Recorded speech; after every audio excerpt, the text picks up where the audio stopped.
One of the lessons that I learned in my life is that adversity are the seeds to our greatness. Now, I have obviously been through some things. I've lost both of my parents.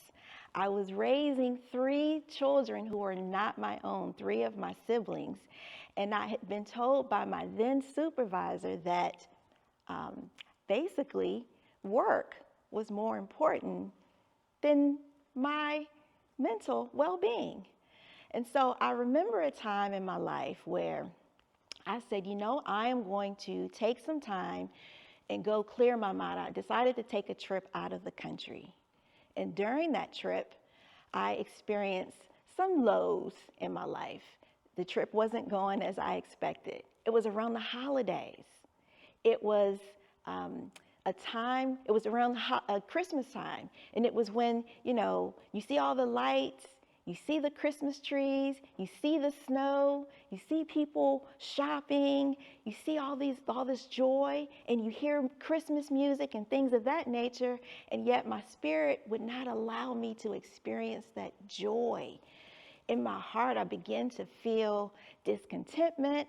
I felt periods of lowness, depression, seasonal depression, and even anxiety. And I decided I was going to go see my then therapist.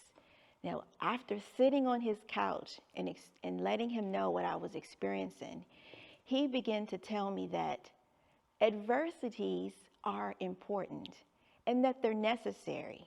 They produce the seeds that we need to nurture. And out of that nourishment, we are able to experience perseverance.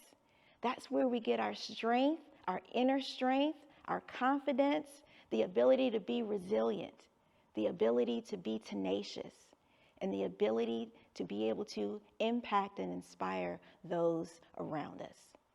Now, when I was going through what I was going through, I didn't realize that it was affecting other areas of my life. My friends began to notice. My family began to notice.